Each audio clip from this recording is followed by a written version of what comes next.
Hello students, मैं दीपावली राजकीय national महाविद्यालय सिरसा में हिंदी विभाग में सहायक प्रोफेसर के पद पर कार्यरत हूँ। आज मैं आपके सामने आगे की कविता पहले मैं सन्नाटा बुनता हूँ करवाऊँगी। उससे पहले आगे के बारे में बताऊँगी। आगे का पूरा नाम सच्चिदानंद हीरानंद वात्स्यायन आगे जी है। आगे जी को आधुनिक हिंदी के प्रमुख साहित्यकार के रूप में भी जाना जाता है। इनका बचपन का नाम सच्चा है। ललित निबंधकार जो इनका नाम है उनको उसमें कुट्टी चातन के रूप में इनको जाना जाता है। आगे उनका उपनाम है और यह नाम जैनेन्द्र और प्रेमचंद जी ने दिया है। आगे जी को प्रतिभा संपन्न कवि, शैलीकार, कथा साहित्य को महत्वपूर्ण मोड़ देने वाले कथाकार, ललित निबंधकार, संपादक और सफल अध्यापक के रूप में भी जाना जाता है। आगे जी के जो पिता हैं वो हीरानंद शास्त्री प्राचीन लिपियों के विशेषज्ञ थे। आगे जी का जन्म 7 मार्च 1911 में कुशीनगर उत्तर प्रदेश में हुआ था। आगे ने घर पर ही भाषा, साहित्य, इतिहास और विज्ञान की प्रारंभिक शिक्षा प्राप्त की। आगे ने 6 वर्ष जेल और नज़रबंदी भोगने के बाद 1936 में कुछ दिनों तक आगरा के समाचार पत्र सैनिक के संपादन मंडल में भी कार्य किया। आगे ने 1943 में 7 कवियों के वक्तव्य और कविताओं को लेकर भी एक लंबी कविता के रूप में तार सप्तक का संपादन भी किया है। उनको प्रयोगशील कविता के रूप में भी उनको जाना जाता है। समय समय पर आगे जी ने दूसरा, तीसरा, चौथा तार सप्तक का संपादन भी किया है। आगे जी ने को कितनी नाव में कितनी बार, जो कि उनकी 1978 में लिखी गई थी, इनकी इस रचना पर उनको ज्ञानपीठ पुरस्कार मिला है। और आंगन के पार द्वार जो कि 1964 में लिखी गई थी, उस पर उनको साहित्य अकादमी पुरस्कार से नवाजा गया है। अब आइए आगे की कविता पहले मैं सन्नाटा बुनता हूँ। आगे जी का जो कितनी नाव में कितनी बार, जिसका प्रकाशन उन्होंने 1967 ईस्वी में किया था, उस पर उनको 1978 ईस्वी में ज्ञानपीठ पुरस्कार मिला और 1964 ईस्वी में उनको आंगन के पार द्वार पर साहित्य अकादमी पुरस्कार से नवाजा गया है। अब देखिए, पहले मैं सन्नाटा बुनता हूँ। पहले मैं सन्नाटा बुनता हूँ, उसी के लिए सवरतार चुनता हूँ। ताना ताना मजबूत चाहिए, कहाँ से मिलेगा, पर कोई तो है जो उसे बदल देगा, जो उसे रसों में बोर कर रंजित करेगा, तभी तो वह खिलेगा। मैं एक गाड़े का तार उठाता हूँ, मैं तो मरण से बंधा हूँ, पर किसी के और इसी तार के सहारे काल से पार पाता हूँ। फिर बाना, पर रंग क्या मेरी पसंद के हैं, अभिप्राय भी क्या मेरे छंद के हैं। पाता हूँ कि मेरा मन ही तो मेरी गिर्री है, डोरा है, उधर से उधर, उधर से इधर हाथ मेरा काम करता है। नक्शा किसी और का उभरता है और या बुन जाता है जाल सन्नाटे का, और मुझ में कुछ है कि उससे गिर जाता हूँ। सच मानिए मैं नहीं वह है, क्योंकि मैं उस पहचानता हूँ तब अपने को उस जाल के बाहर पाता हूँ। फिर कुछ बंधता है जो मैं न हूँ, मेरा है, वही कल्पक है जिसका कहा भीतर कहीं सुनता हूँ। तो तू क्या कवि है, क्यों और शब्द जोड़ना चाहता है। कविता तो यह रखी है, हाँ तो वही मेरी सखी है, मेरी सगी है, जिसके लिए फिर दूसरा सन्नाटा बुनता हूँ। ये पंक्तियाँ आगे जी द्वारा लिखित हैं, जो कि उन्होंने अपनी कविता पहले मैं सन्नाटा बुनता हूँ से ली गई हैं। इसमें पहले मैं सन्नाटा बुनता हूँ, यहाँ कवि जी ने प्रयोगवादी कवियों की भांति आधुनिक मानव के जीवन में जो विद्यमान जितनी भी यातना, घुटन, कुंठा, द्वंद्व, निराशा आदि को अपने काव्य का विषय बनाया है। इस कविता में ब्रह्म की स्था के स्थान पर मानव की स्था की स्थापना की गई है। अंधविश्वासों और रूढ़ियों का खंडन किया गया है तथा वर्जनाओं को नकारा गया है। वर्तमान जीवन के कटु सत्य को ईमानदारी से व्यक्त किया गया है और परंपरागत मूल्यों की नवीन संदर्भों से जांच परख की गई है। आधुनिक युगबोध के परिणाम स्वरूप नई कविता में एक ओर तो वो जिजीशिवा विपरीत हुई है और दूसरी ओर यथार्थवादिता एवं लघु मानव की प्रतिष्ठा भी की गई है। इन कवियों की ये धारणा रही है कि हम उस यथार्थ की अभिव्यक्ति न करें जिसे हम भोगते हैं, बल्कि उसकी करें जिसे हम अनुभव करते हैं, जिसे हम आत्मसात कर लेते हैं। व्यापक जीवन बड़ी बड़ी सैद्धांतिक बातें और बड़ी बड़ी फलसफे की बातें तो हमें बताते रहते हैं, पर जीवन में उनके क्या महत्व हैं उनके बारे में हमें कोई भी नहीं बताता है। दुख जीवन का कटु सत्य है, किंतु सत्य का जो मानव है जीवन पर उसका क्या प्रभाव पड़ता है, यह केवल अगे जी ने ही बड़े सटीक शब्दों के माध्यम से हमें समझाने की कोशिश की है। अब देखिए, पहले मैं सन्नाटा बुनता हूँ और उसी के लिए सवरतार चुनता हूँ। यहाँ अगे जी ने अपने जीवन में जितने भी घुटन, यातना, कुंठा, निराशा, उसको व्यक्त करने की कोशिश की है। उसी के लिए वो क्या है, सवरों से बने, अर्थात क्या है, काव्य रचना करता है। काव्य रचना को सहारा बनाता है और उनको काव्य रचना के द्वारा धीरे धीरे अपने सवर तारों को चुनता हुआ उस सन्नाटे को दूर करने की कोशिश करता है। ताना मजबूत चाहिए, फिर वो कहाँ से मिलेगा? कहता है कि उस सन्नाटे को दूर करने के लिए वो क्या है, अपने जीवन में काव्य रचना करता है और ताना जोड़ के उसको इतना मजबूत करता है। फिर उसके मन में ये भी एक, क्योंकि मनुष्य जो प्रयोगवादी जो कवि हैं वो कुंठा से ग्रस्त रहे हैं, फिर उसको ये भी डर है कि जो ताना उसने बुनना है वह ताना उसको कहाँ से मिलेगा। पर कोई है, फिर भी उसको क्या, अब यहाँ पे आशावादी प्रवृत्ति भी दिखाई है कि कोई तो है जो उसके जीवन में आएगा और आके जो उसके जीवन में निराशावादी प्रवृत्ति है उस प्रवृत्ति को वो बदल देगा, जो उसे रसों में बोर कर रंजित करेगा, तभी तो वह खिलेगा। अब क्या है, यहाँ पे आगे जी ने फिर आशावादी प्रवृत्ति दिखाई कि उसके जीवन में कोई तो ऐसा व्यक्ति आएगा जो उसके जीवन में निराशा है, उस निराशा से उसको मुक्ति दिलवाएगा और उसके जीवन में आनंद की बौछार करेगा, तभी तो वह जो आनंद रूपी फूल है वह उसके जीवन में खिल उठेगा। मैं एक गाड़े का तार उठाता हूँ, फिर वो कहता है कि मैं जैसे बहुत सारा मतलब तार पड़े हैं, उन तारों में से कोई एक तार उठाता हूँ, मैं तो मरण से बंधा हूँ। पर वो कहता है फिर मैं उस तार को कैसे उठा सकता हूँ? कहते मैं तो क्या है, जो मेरी स्थिति है वो इस हालात में नहीं है कि मैं उठ कर उस तार को उठा पाऊँ, पर किसी के और या इस तार के सहारे।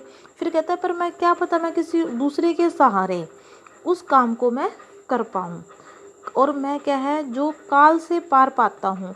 फिर वो अपने आप को क्या है, जन्म और मृत्यु का जो भी संघर्ष है उससे वो अपने आप को दूर पाता है।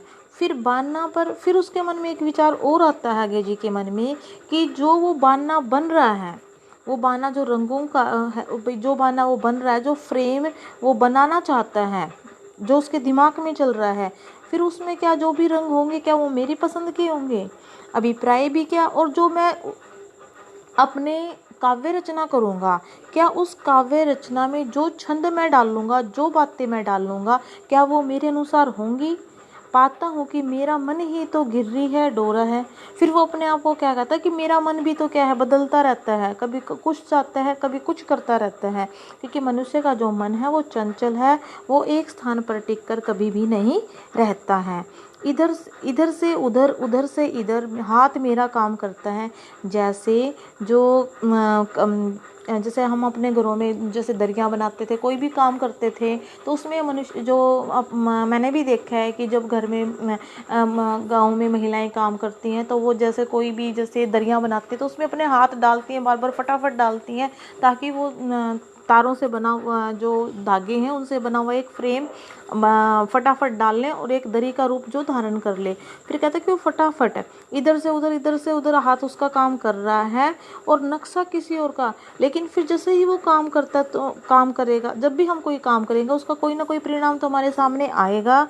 उसी के अनुरूप आगे जी यहाँ पे कहना चाहते हैं कि फिर उसके सामने एक नक्शा है, किसी व्यक्ति का चेहरा उसके सामने उभर कर सामने आ जाता है, यूं बुन जाता है जाल सन्नाटे का, और जो उसके मन की बातें थी वो कैसा है, एक सन्नाटे का रूप धारण कर लेती हैं। और मुझ में कुछ है, और उससे गिर जाता है। फिर कहता है कि मेरे में भी कुछ अपनी बात है, और फिर वो उस अपने बारे में ही सोचने लग जाता है। और सोचते सोचते सच मानिए मैं नहीं हूँ वह। फिर वो क्या कहना चाहता है कि वो जो भी वो मतलब दूसरे को सभी समझाने की कोशिश कर रहा है कि सच मानिए जो भी आकृति बनी है वो आकृति मेरी नहीं है, क्योंकि मैं जब पहचानता हूँ तब अपने को उस जाल के बाहर पाता हूँ। आगे जी हमें यह कहने की कोशिश कर रहे हैं कि जब मैं पहचानता हूँ, जब मैं उस आकृति को पहचानने की कोशिश करता हूँ, तब मैं उस आकृति को अपना रूप नहीं मानता हूँ, क्योंकि वो अपने आप को उस जाल से बाहर पाता है। फिर कुछ बंधता है जो मैं न हूँ पर मेरा है। फिर भी उसको क्या है, आगे जी को क्या लगता है कि जो भी आकृति या जो भी छवि बन रही है कि वो क्या है, मैं न हूँ। कहते मैं चाहे वो मैं नहीं हूँ, पर मेरे को लगता है कि वो मेरा ही कोई रूप है जो ये सब कुछ महसूस कर रहा है। जो वही कल्पक है, वही उसकी कल्पना है जो वो जीवन भर सोचता रहता है, जिसका कहा भीतर कहीं सुनता हूँ। और कहता है कि मैं मेरे अंतर्मन से बात कर रहा हूँ। कि व्यक्ति कई बार कुछ भी अपने मन में जो भी महसूस करता है वो क्या है, सोते हुए सौपन में वही चीज़ वो महसूस करता है, और वही ये सब चीज़ें आगे जी अपने जीवन में महसूस करते हैं कि वो भी कोई काम कर रहा है। लेकिन यहाँ पे ये जो काव्य है ये काव्य रूप में ही है यहाँ पे, क्योंकि यहाँ पे आगे जी हैं वो एक अच्छे क्या है काव्य शास्त्री भी हैं और अच्छी कविता लिखने वाले भी हैं, और उनके मन में जो भी बात आती है वो उनको शब्दों के द्वारा जोड़ कर वो एक कविता का रूप धारण कर हमारे सामने वो प्रस्तुत करते हैं। तो तू क्या कवि है, क्यों और शब्द जोड़ना चाहता है। फिर कवि अपने आप से बात कर रहा कि तू इतनी सारी बातें कैसे कर रहा है, जिसका कहा भीतर कहीं, क्या तू अपने मन की बातों को अपने भीतर कहीं पे सुना रहा है। फिर तू क्या कोई कवि है जो शब्दों को जोड़ के उसको काव्य का रूप दे रहा है। कविता तो यह रखी है। फिर कहता कुछ भी कर लो, जो उसने एक काव्य रचना जो मन में सोची थी वो उसने लिख दी है, और वह कविता का रूप धारण कर उसके सामने रखी हुई है। हाँ तो वही मेरी सखी है, मेरी सगी है। फिर कवि जी क्या कहता है कि जो कविता उसने लिखी है, क्योंकि जो कविता प्रेमी होते हैं या जो राइटर होते हैं वो अपने शब्दों को सही ढंग से प्रदर्शित करने की उनमें ताकत होती है, और वो उसको कविता के माध्यम से क्या हमारे सामने प्रस्तुत करते हैं। और वो उस कविता वो उस जीवन से संबंधित है, और वो उसको अपनी सखी सहेली सगी मानते हैं, और जिसके लिए फिर मान लो जब उनका एक विचार पूरा हो जाता है तो तभी जो कवि हैं उनके मन में दूसरे विचार आने शुरू हो जाते हैं। इस तरह जो एक सन्नाटा पहले उसने आगे जी ने बुना था, उस सन्नाटे के बुनते ही अर्थात उनका वो काम बनते ही उसके मन में सन्नाटे का जो दूसरा रूप है उनके सामने आना चालू हो जाता है, और वो इस प्रकार धीरे धीरे से कविताएं करते हुए वो क्या है बहुत सारी कविताएं करते जाते हैं।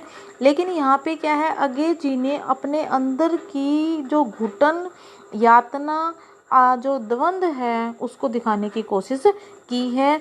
और कई बार क्या है मनुष्य अंधविश्वास और रूढ़ियों के बारे में बताया है कि उसको क्या है कुछ आकृतियाँ दिखाई देती हैं, कई बार वो उनको भूत प्रेत के रूप में मान लेता है।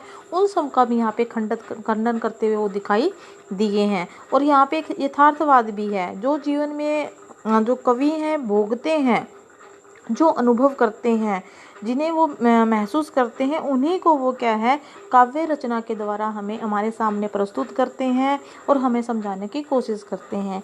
आगे जी की जो कविता है, पहले मैं सन्नाटा बुनता हूँ, यहाँ पर उस काव्य रचना का जिक्र किया गया है जो वो अंतर्मन में सोचता है, और अंतर्मन में सोचने के बाद वो किस प्रकार उस काव्य रचना को हमारे सामने दिखाने की कोशिश करता है, और अपने अंदर की जो पीड़ा है उसको दिखाने की कोशिश करता है कि किस प्रकार भिन्न भिन्न आकृतियाँ कवि के आगे आती हैं, और वो उनको किस किस रूप में हमारे सामने प्रस्तुत करता है।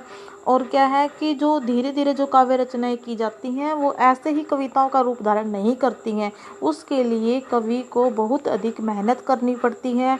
उनको क्या है सवरतार मतलब उनको एक एक शब्दों को उठाकर उनको जोड़ना पड़ता है, फिर उनको एक मजबूत ताने के रूप में हमारे सामने प्रस्तुत करना पड़ता है, जिसके माध्यम बाद में तो हमें क्या है वो एक काव्य रूप दिखती हैं। लेकिन कवि को काव्य रूप देने से पहले बहुत सारे शब्दों को इकट्ठा करना पड़ता है, अपने मन में सोचना पड़ता है कि वो अब इसको क्या रूप देगा। और जिस प्रकार क्या है, हम कोई भी कार्य करते हैं, कोई भी कलाकार है, वो क्या है, पहले उस चीज़ को सोचता है और फिर उसको प्रस्तुत करता है। वैसे ही कवि भी जब कविता करता है तो वह कविता को पहले महसूस करता है, महसूस करने के बाद उसको, उस कविता को लिखने की कोशिश करता है। और फिर क्या है, कवि जो क्या है, पाठक और श्रोता दोनों के बीच में, जो कवि है और जो सुनने वाला है श्रोता, उन दोनों के बीच में एक दोस्ती हो जाती है। और जिसके माध्यम से जो अपनी बात आगे जी कहना चाहते हैं, कोई भी कवि कहना चाहता है, वो हम उसको महसूस करते हैं कि यहाँ पे कवि क्या कहना चाहता है और किस प्रकार हम उसको, उसका अर्थ ग्रहण करते हैं। वहीं यहाँ पे पहले मैं सन्नाटा बुनता हूँ। अगे जी ने हमारे सामने एक छोटी सी कविता लिखी है जो कि मेरे को बहुत अच्छी लगी। आशा करती हूँ कि आपको भी अच्छी लगी होगी। Thank you.